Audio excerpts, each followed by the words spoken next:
is Common Sense Radio. Straightforward and no excuses. All right. Come on now. This is the Steve Gruber Show. Call me crazy. Oh, yeah. What I said was perfectly right and spot on accurate. Boy's got a mouth like a cannon, always shooting it all. Stop. Yeah, stop. I mean, you're way off script. Got it in me. Gonna quit until it all comes out. Hey, boy! Long education. Yeah, you know, it's not cynical. It's common sense. Pay attention to me when I'm talking to you. I'm gonna rock the nation. Rock the nation. Genuine, accountable, and raw. Here is Steve Gruber. All righty. So, I don't think I told you about this show. I got a problem. I've got a problem I'm trying to solve, and I'm working on solving it. But then I have people like my engineer there, Alex, creating problems for me when I'm trying to solve problems. You see, the problem is, well, I left the room and I didn't pay attention. And when I returned to the room, my two dogs that I was supposed to keep separated were anything but separated. In fact, they were locked up. Creating a problem because, you know, if your dogs are locked up in November, that means you do something that you're never supposed to do. You never have puppies in winter. Because having puppies in winter is a pain. Because it's winter outside. You can't let the dogs go outside and roam around. You can't have the dog, out in, a corner of the garage unless you've got a heated garage and so on. So it creates problems. So anyhow, my young Australian Shepherd decided that he certainly did. He took a shine to my blue heeler, which is a cattle dog. Anyhow, so apparently we're going to be proud parents. Ivy and I are come January, and so I hook up a chance to place one of these beautiful, cuddly, fuzzy little dogs with a friend of Alex's down there, and he says, "No, we can't do that." What are you, the puppy broker? Here I am trying to solve problems, self-inflicted as they may be. And by the way, if you look up Australian Shepherd and an Australian Shepherd Blue Merle with a blue heeler mix, that is a good-looking dog. Alex, I think you ought to have two. That is a good-looking dog. I'm telling you. Yeah, he wants to trade me cats. I'm like, I don't want cats. This is a dog. You don't trade dogs for cats. That's just come on. Anyhow, and let me explain to you why. One more time, why you don't have puppies in winter. Here's why. Coming this Thursday to a state near you, or this one specifically, a strong storm system coming in. Much colder temperatures. Most likely the first snow for many parts of the state of Michigan. Although some places up north had snow here a few weeks ago, actually. But we're talking 50-mile-an-hour winds and snow. And that's Thursday. And apparently back in Wisconsin and possibly parts of the UP, you guys could get hit with winds even harder. So for those of you in Marquette and Iron Mountain, batten down the hatches because you might just need to take cover. Again, this is coming early in the overnight. From tomorrow into early Thursday, 40 to 50-mile-an-hour winds. Some areas could see patches of winds hitting 55 or 60 miles an hour. And as the cold air moves in, of course, lake effect precipitation will develop on the backside of the storm, so areas of rain will develop in the Upper Peninsula. On Thursday, those areas will change to snow, move into lower Michigan Thursday night or Friday. So, don't know what the accumulation will be. It's just going to be one of those raunchy, lousy, raw days where you put another log on the fire and get a good book, or turn on the Steve Gruber Show and enjoy yourself. Let's see here. Shifting gears, a government probe of ExxonMobil, which authorities say is aimed at finding out if the energy giant misled the public about the threat of global warming, is really an attempt to scare companies into keeping their mouths shut, say the critics. The investigation by the New York Attorney General Eric Schneiderman was reported last week with sources telling the New York Post, and this article is from the Post, telling the New York Post his office has subpoenaed internal company documents. Supporters who believe global warming threatens mankind applauded the move and predicted that company memos will show ExxonMobil knew the threat their product posed to the planet, yet hid the facts from their shareholders. Can you point to anything that you've seen in the last month that say, global warming, we're in trouble here? Global warming, where, just things are bad. Rising water, crop failures, what's happening? Well, there's a drought in California. Yeah.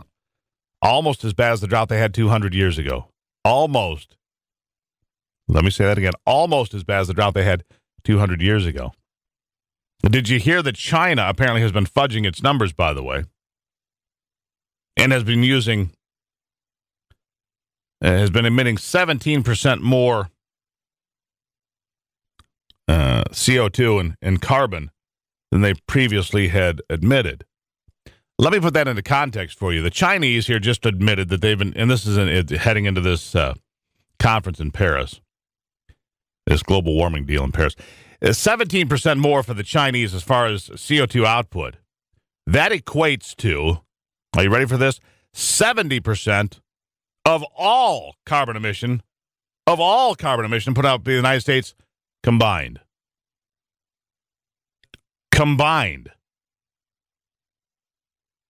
And yet, we are supposed to believe that somehow, if we stop driving cars, if we stop using coal, if we stop using electricity in America, somehow that's going to save the world. We're going to destroy our economy. The people that can least afford it, those at the bottom end of the financial spectrum, the poor folks of America, who can least afford a higher electric bill, who can least afford $4 a gallon gas, who can least afford the price of a loaf of bread going up at 50 cents or $1, or a gallon of milk 50 cents or $1. The people that can least afford it will be the ones that get hit the hardest. And you want to tell poor kids in Appalachia or in poor parts of Grand Rapids or Kalamazoo, oh, yeah, you know what? Yeah, we get you're hungry today and because your mother couldn't afford another loaf of bread because it went up. But, hey, we're stopping global warming. That'd be a good conversation to have with a kid, especially when you can walk outside here in Michigan and see it's clean, it's green, it's wonderful. Michigan is as clean and wonderful place as I've ever seen. I'm into 15, 18 countries. How about you? You been around a little bit? You traveled some? I mean, go to China. Give it a look around. Check out India sometime in your spare time. If you can't go there in person, check out the photographs. Look up India poverty. And look what they're doing to the place. America is the cleanest, most wonderful piece of real estate on the planet of any industrialized nation.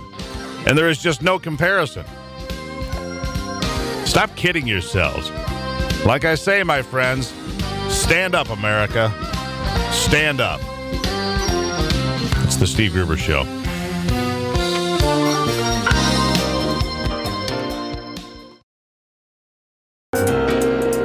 Delivering Michigan common sense with a big dose of truth and honesty.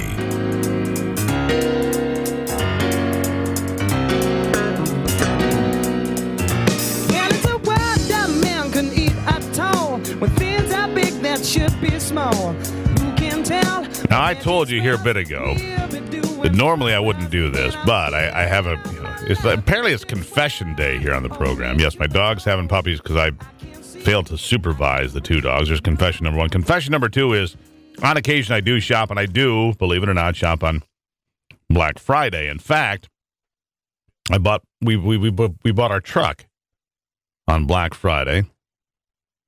Jimmy sold us that truck north of, in St. John's, actually. We bought that GMC truck last Black Friday. Got a great deal. And here a couple of years ago, I had it dropped off a computer at Best Buy, probably, I guess, 3 years ago, maybe. And I went to pick it up on Black Friday because, trust me, I was a guy, I'm a dude, I avoid Black Friday, I don't go out shopping. I mean, that's something for other folks to do. Wasn't interested, right? And I walk into Best Buy. The place is, pretty busy, as you can imagine. And I decided, well, I wonder what the price on, TVs is. And I wandered back. 20 minutes later, I'm walking out of the store with a 55-inch flat screen Samsung because I bought it for half price. And I got to be honest with you, I was pretty happy. I still have that TV, still pretty proud of myself. So I preface, all of this for my next guest because normally I wouldn't, talk about Black Friday and shopping and with Best Buy. But I've been there before. I'm guilty as charged, and I'll probably do it again. Danielle Schumann here from, as you guessed it, Best Buy, because the holiday shopping season right around the corner. Danielle, welcome to the program. Good morning. I am guilty, Danielle. I've gone out on Black Friday and spent a lot of money on occasion. It happens. Both. Yeah. So what are your predictions for Black Friday this year? Well, this morning, Best Buy just released its Black Friday advertisement, and that's filled with some excellent deals on TVs, fitness devices, GoPros, headphones, you name it. We also announced our store hours and pretty much everything you need to know to plan for holiday shopping this year. All right. So, obviously electronics, a lot of folks every year buy electronics, and a lot of them. I'm one of those folks. And I've bought other stuff, at your store specifically.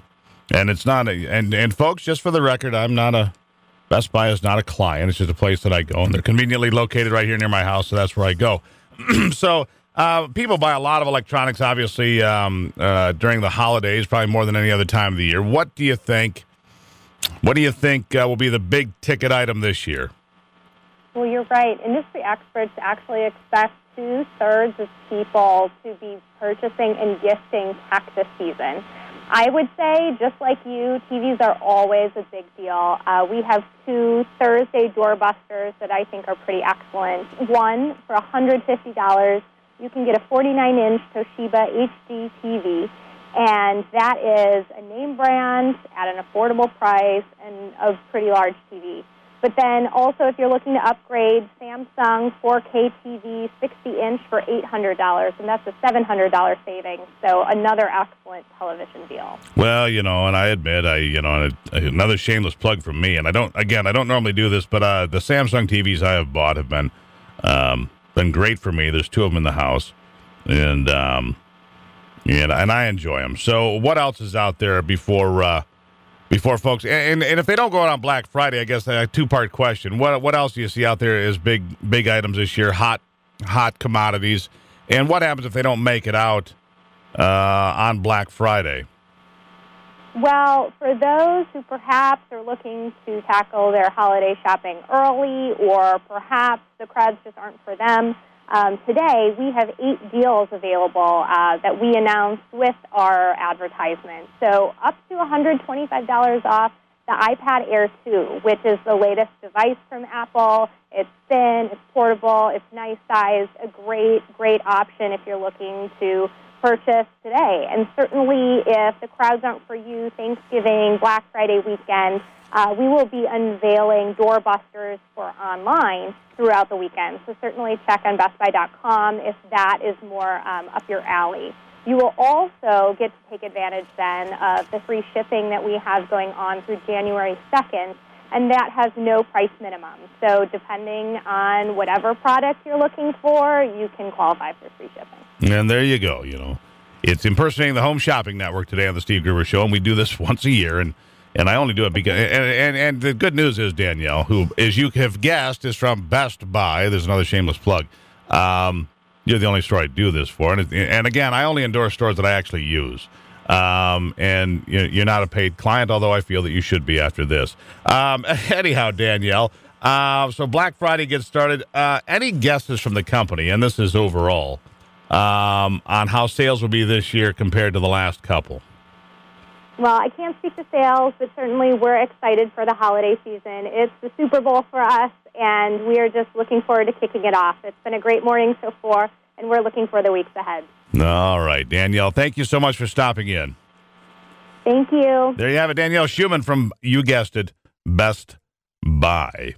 And I'm not kidding. I was a little, the day that I bought that TV, which I think might have been 2012, I was a little shocked because, I walked in again to pick up a computer that was being fixed at the store, and I wandered back, and I kind of knew I needed a TV, hadn't really paid much attention, and bam, like I said, 20, 25 minutes later, I got the pickup truck backed up to the door, loading a 55-inch flat screen that, by the way, I still like. And, I had to join the 21st century. I still had, yes, I did. I still had one of those giant TVs that weighed 10,000 pounds, that was as deep as it was wide. That took me and my brother, brother Shane and I had to haul that thing out of my house. Of course, it went to his house because brother Shane has like a collection of Smithsonian TVs. He likes whatever I give him sometimes. Yeah, he's a little frugal sometimes. Yeah, he likes that TV. Frugal is, my father used to call it cheap. I'm being charitable calling it frugal, but anyway, it's a Sony. It still works great too, but it is as deep as it is wide. There you have it. It's been Confession Day here on the program. I confess about my shopping habits and the prowess of my young dog. What would you call it? 25 after on the Steve Gruber Show.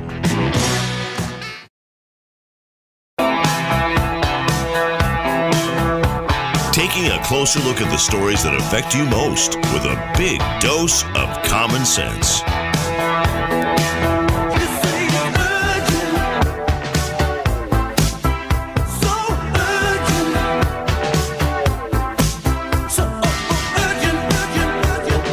All right, welcome back to it. It is Tuesday. The hotline number, by the way, 888-900-9966. And also check it out at stevegruber.com, where you can find, you got the Listen Live button. If you're on your way to work right now and don't want to miss a minute, which you shouldn't, go to stevegruber.com, click the Listen Live button, bam, there you are. And also, if you missed an interview, you're like, I missed that. I wanted to hear that interview. No problem. There's a button there to listen to previous programs. You can listen to entire programs or specific interviews. I don't ask for much, just 3 hours a day. It's a chance for you to, you can learn a lot. You can learn a lot, that's for sure. Just a few minutes ago, we were talking about the New York probe of Exxon. The New York probe of Exxon, the New York Attorney General Eric Schneiderman has subpoenaed internal company documents at Exxon trying to prove that they knew about global warming and that they were lying to their stockholders and that the world's going to end and it's ExxonMobil's fault. Why aren't they investigating Apple or Facebook? Anyhow, our next guest, Hans von Spakovsky, an American attorney and a former member of the Federal Election Commission, nominated to the FEC by George W. Bush and appointed in January of 2006. The Attorney General there in New York, though, not just going after ExxonMobil. No, the New York Attorney General also trying to criminalize scientific dissent. How dare you use the scientific process and come up with a different result than the world's going to end and it's all America's fault. If you don't come up with that conclusion because of global climate change, disruption stuff, then, there's something wrong with you. Hans, welcome back to the program. Well, thanks for having me back. All right, so here we are. The Schneiderman, he doesn't, I wonder what kind of car he drives. I'm sure it's one of those big SUVs. I'm sure he's got a protection detail, too. So, and I'm betting when he goes to California, he doesn't take a Prius. I'm going to guess he travels pretty nicely in a jet-propelled airplane of some sort using mass quantities of fuel. And the point is, it's disingenuous hogwash. We know it. Everybody knows it. And America's the cleanest, greenest, most wonderful piece of real estate in the world, bar none, of any industrialized nation. I mean, go to Northern California. Go to the Gulf Coast. Go to upstate New York. Go to northern Michigan in the fall. There is no question. America, we rock, basically. And I'm sick and tired of hearing otherwise. Well, Steve, but that makes you liable to prosecution in New York for saying such a thing about the environment. Another reason New York will not be getting my tourist dollars. They won't be getting a nickel from me, Hans. I'll guarantee you that. We're laughing about this, and we should, but this is really dangerous. Oh, it's really dangerous. We have a state attorney general investigating a company as a prelude to possible criminal or civil prosecution, and all because this particular company might be saying things that disagree with the Attorney General's view of a scientific theory. I mean, that is just crazy. What was it? That last and operative word in the sentence was again? Theory. Theory, everybody. Boys and girls, let's write that one down. That'll be on the quiz come Friday. Ding, ding, ding, ding. We have a winner, Johnny. Behind door number 3, what do we have for Hans? We have a gold star and an apple because it's a damn theory, people. We haven't been around long enough to prove or disprove the theory. And let me tell you something, Hans. Are you from New York? I am fortunately not, no. Oh, well, okay. But yeah, have you heard of the Finger Lakes in upstate New York? Of course. Yeah, big, fabulous place. You know what created the Finger Lakes in New York, state of New York? You know what created that? Global warming. Long, sustained periods of global warming that caused glaciers to melt and recede, creating the Finger Lakes and the Great Lakes and, well, the Mississippi River and all sorts of great things created by global warming. Maybe we should prosecute those that allowed the Great Lakes to be created in the first damn place. Well, I'm sure if Mr. Schneiderman had been around then, he probably would have done that.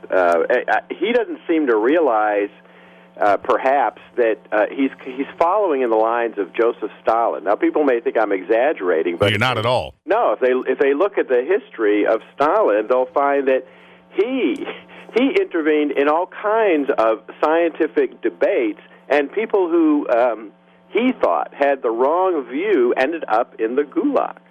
Well, you can actually go back.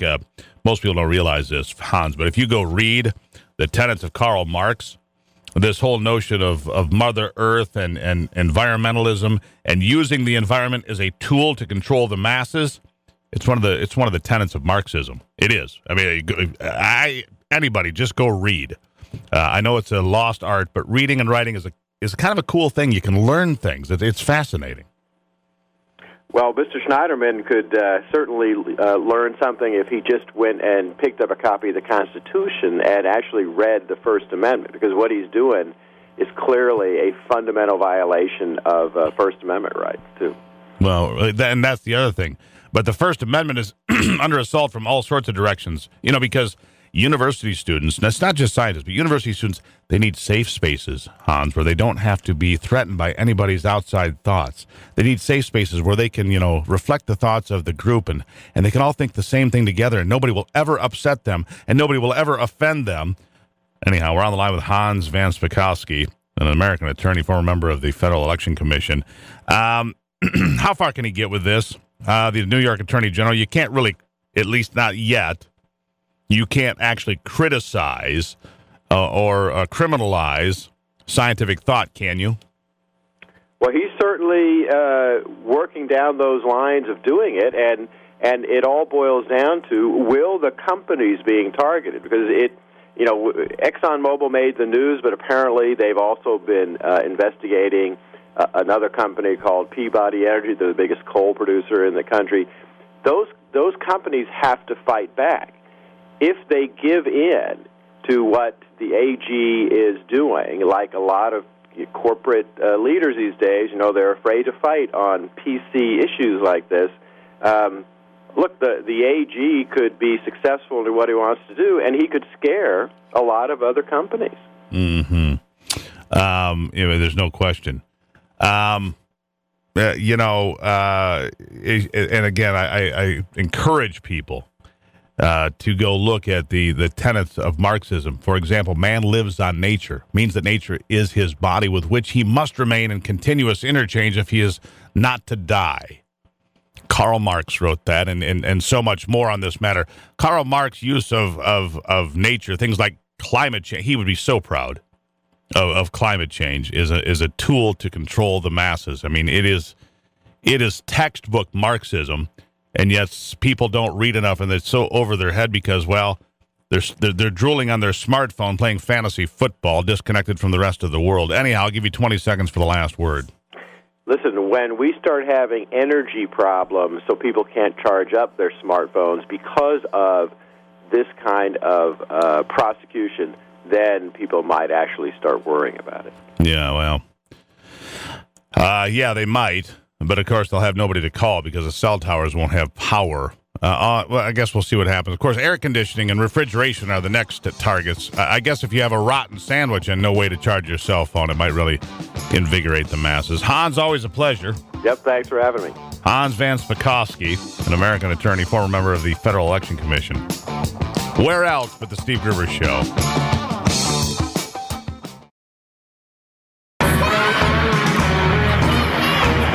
Covering Michigan and the world from his bunker below the bridge. Here is Steve Gruber. You've got something about you. You've got something about me. Daughter of Aphrodite. Hear my words and All right, and we were just sitting here talking about what it's going to be like to sit in the dark. To sit in the dark with the New York Attorney General attacking ExxonMobil on climate change and Karl Marx. Trust me, the tenets of Marxism built solidly on a foundation that he would be so proud of the global warming campaign, because it would fit neatly into his ability, to control people. Peter Lund is the state director for the Michigan chapter of the Americans for Prosperity. And our discussion today is going to focus on competition here with whatever electricity is left for us to deal with. Peter, welcome back to the program. Thanks for having me.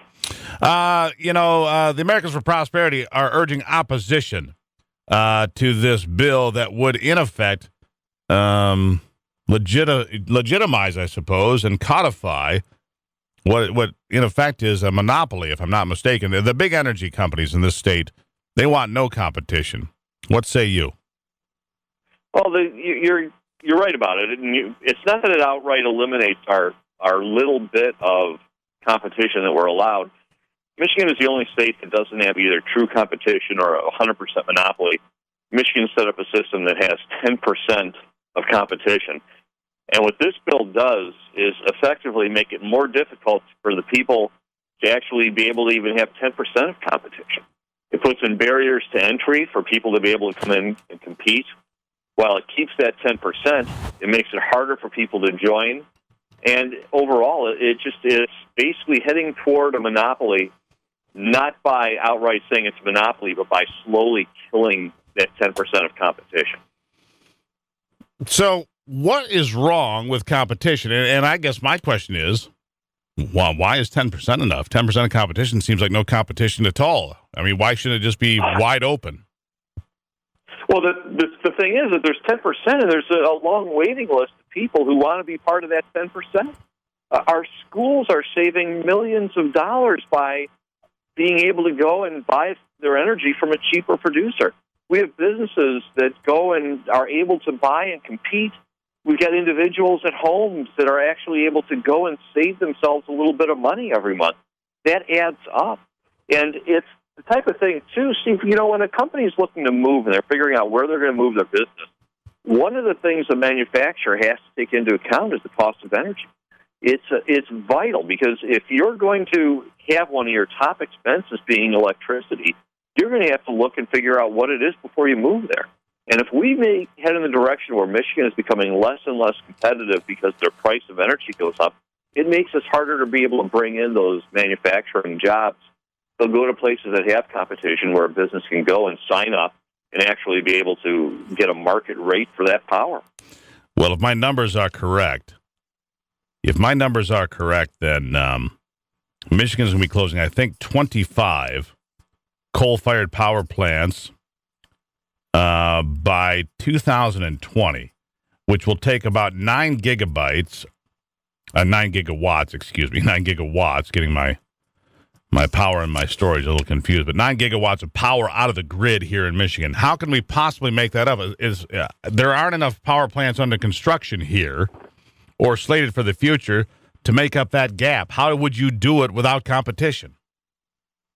Well, you absolutely have to allow competition to take place and realize that if these companies are brought in, if these companies are allowed to compete, they're going to make sure that they have a flow of electricity, because it's their job. These companies aren't going to go out and say, I'm going to sell you energy if they can't find it, and if they can't find it at a good price. This isn't some kid in the basement trying to figure out a way to make a couple dollars by selling electricity. These are big companies that make a lot of money based on their ability to get a product to a consumer at a better rate. They'll find a way. There's other places that have it, and they'll make sure that they buy their power from these people. As long as it's put on that grid, it's a very easy way to say it's from, it can be produced in Indiana, it can be produced in Ohio, but it can be consumed in Michigan. So, there are ways to do it, and they need to do it. You need to let the market take its course. For those of us who believe in freedom, who believe in capitalism, if you let these companies go, if you give them the incentive to produce, they'll find a way to do it. And for those of you who believe in capitalism and free markets, for both of you that are left out there, this this is the way to go. I mean, unfortunately, Peter, we're in a day and age where Bernie Sanders, and he can call himself a democratic socialist, well, he can call himself whatever the hell he wants. He's a Marxist in every sense of the word. If you read Karl Marx's works, Bernie Sanders fits neatly into his deal there. If you have 25,000 people that are going to Karl Marx rallies in the United States, there aren't that many people that believe in open markets anymore. They believe in the state. They believe the state should provide electricity and a car and health care and every other damn thing under the sun. Yeah, do you remember when somebody called you a socialist, it was fighting words. Now they're considered a badge of honor. Right, because what it is it's state-sponsored theft. You see, they think, well, the government says it's okay to take all these taxes and do all these things. Just because the government says it's okay doesn't mean it's not theft, boys and girls. There's your lesson for the day. Just because the government says they can come take this from you doesn't make it right or equitable or fair or moral, for that matter. Goes to, Steve, it also goes to the basic fact that people think that somebody else's property they have an equal right to. Right. They think that it's not somebody else's property, it's the government. Well, the government's letting if there's ever, God forbid, if there's actually a tax cut someday, they talk about the government giving you back your money. No, they're just taking less of your money. Right, and you said something there that money. It's not the collective money; it's the individual.